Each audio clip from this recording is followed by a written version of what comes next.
Hi guys, welcome to EG So yesterday, AYANEO officially announced their latest handheld AYANEO Air Plus, which is a super long name anyway.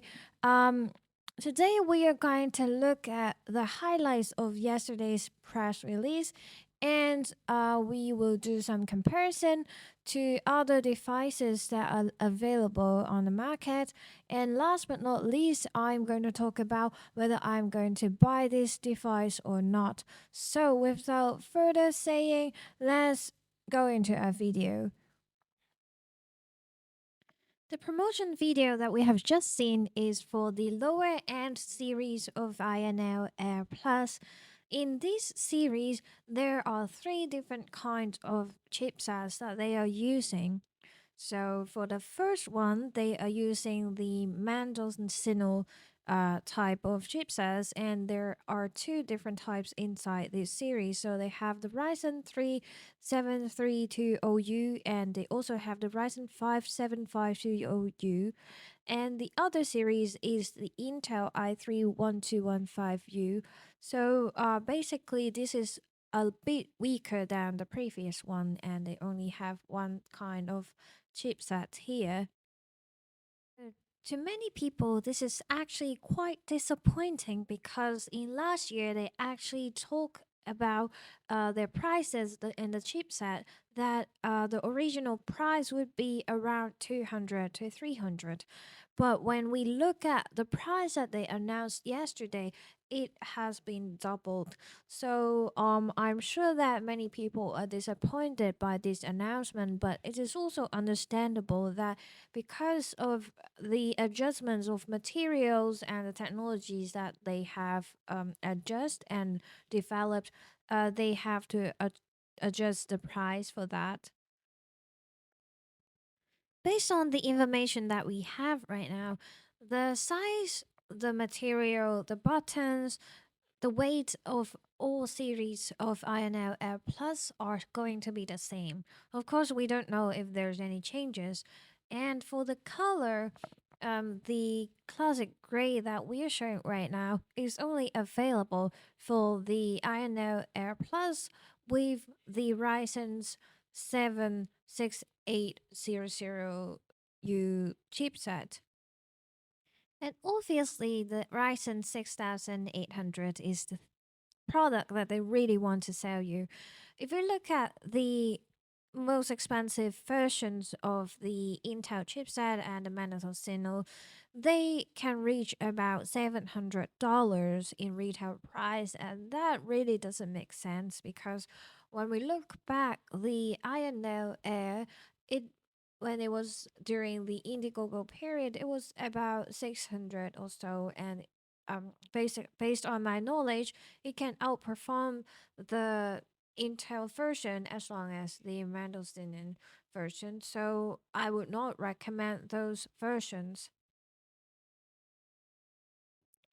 So based on the information in those promos and yesterday's live stream, they mentioned that they have calibrated the buttons to be softer than what they have on Ionel Air, and of course the performance is better than the Air. The battery life is a lot longer, and they can use a higher TDP at 28 watts, which is not achievable on the INO Air previously. One thing that is very confusing is that they are releasing an advanced version for pre order. So, the advanced version is basically going to perform as same as the retail version. However, it is very likely that the material is not finalized. So, uh, they will have some differences in comparison to the mass produced version. The pre-order price of the advanced version is actually quite attractive. If you look at Win 4, it was at 799, so 779 is quite good. However, you have to consider that it is more difficult to replace the SSD than it used to be. So they said that they will not going to repair your device for free if you damage the device because of replacing SSD. So when you look at the Indiegogo price and the official price, this is a little bit higher than I expected, especially when we also have the INO 2 and INO Geek. This is actually a little bit more expensive than I expected. And here is the delivery day. So they are going to start with the advanced version, and then it will be earlier to get your device if you are getting the blue one, and they will produce a black one after that. Okay, let's look at some comparison between among the AYANEO Air Plus and other devices that we have on the market. This is AYANEO 2 and AYANEO Air Plus. We can see that it is significantly smaller than the AYANEO Air. However, the thickness is quite similar on two devices. So I'm not sure if this is like completely comfortable for you to hold. And we also have the INO Air at the bottom. This is the pro version. They said they are not going to compare with the standard version because the standard version is a lot thinner. So um this is the back of the INO Air Plus and the INO 2. Um so they have changed the design of the back of it, and we can still see the grip of the device. They said that they have adjusted a lot to make the grip compensate to the thickness of the device. Um, so here is another view up at the bottom of both devices.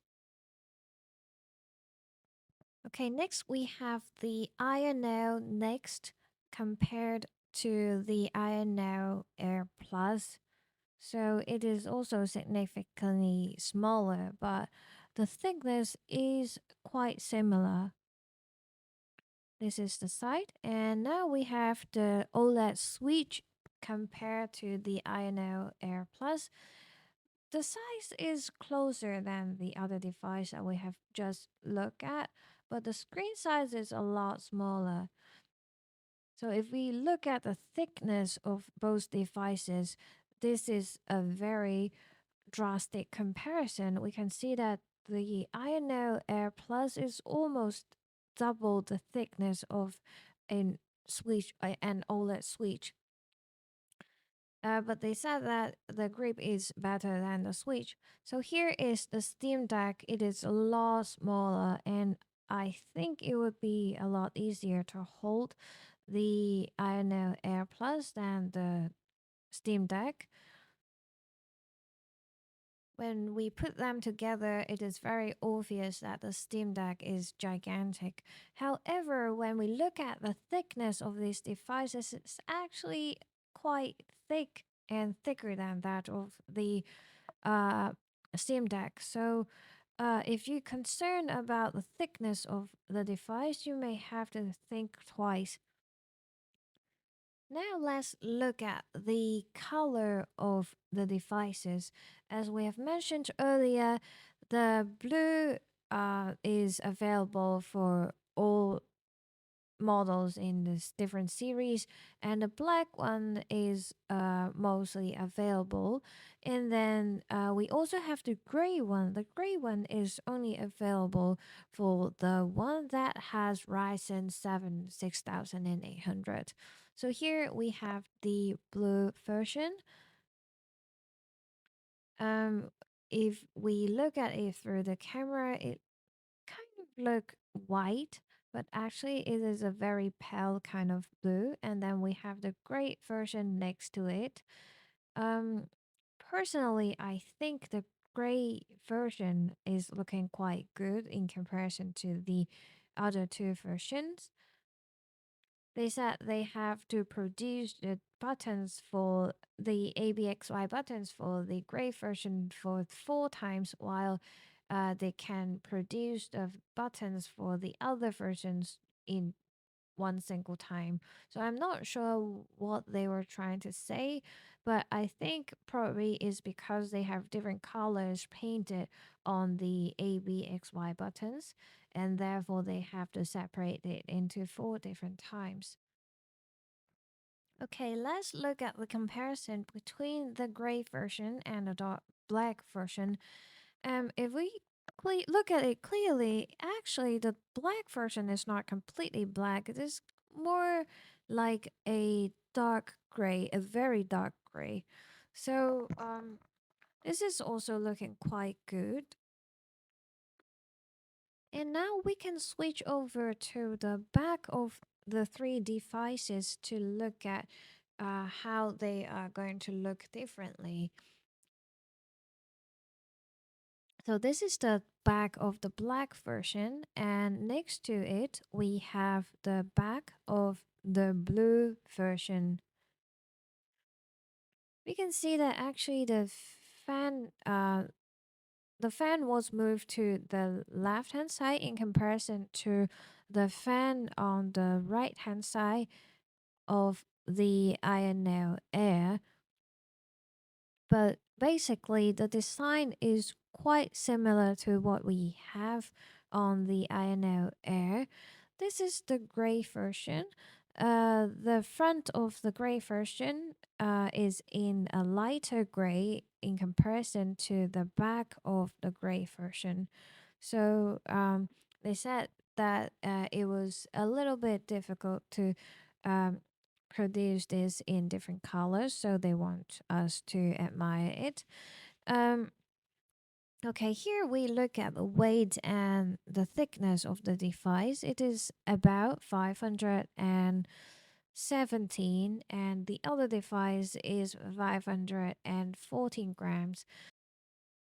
If we compare to AYANEO Air standard version, it is about 5 cm thicker than it, and it is about 3 cm thicker than the Pro version. And if we look at the weight of the AYANEO Air standard, it is about 130 grams heavier than the standard version of AYANEO Air. If we have to compare it to another similar device, that would be the GDP Win 4. So, for the time being, we do not have the core score right now, so we cannot compare that. For the SSD, it is compatible up to 4 terabyte for the AYANEO Air Plus, so maybe that is better. And for the RAM, we can see there is 32 gigabyte of RAM for the GPD Win 4, which is well, if we are buying the 32 gigabyte version, then they will be the same. Well, you understand. And for the weight, it is about 70 grams lighter than that of the GPD Win 3 4. And both of them support external graphic cards and support dual OS. Of course, both GPD Win 4 and the AYANEO Air Plus are going to use the 6800, so we can expect that they have a similar kind of scores, which will obviously outperform the Steam Deck. However, if you look at the cost only, it has nothing to compare to the Steam Deck. So let's talk about whether I'm going to buy this device. The answer is no. First of all, I am enjoying the performance and the aesthetic of my AYANEO Air, the standard version in Sakura Pink. So, with the recent updates of Ryujin's, actually, the Switch performance on the Air, the standard Air, is very good. I can play like 90% of the Switch games I have, and obviously, the Pokemon Scarlet and Violet are also performing quite well and very playable on this device. I can also play Persona 345 on this device as well. So I don't think there is a need for the upgrade. Well, especially when we look at the price and the color scheme, I just don't feel the attraction by this device. I'm hoping that they can produce a handheld that is thinner than these. I mean, just like the AYANEO Air standard version in the near future. So I think that's gonna wrap up this video. I hope you like it and I hope that it helps you to pick a device that you need. And see you in the future. Bye.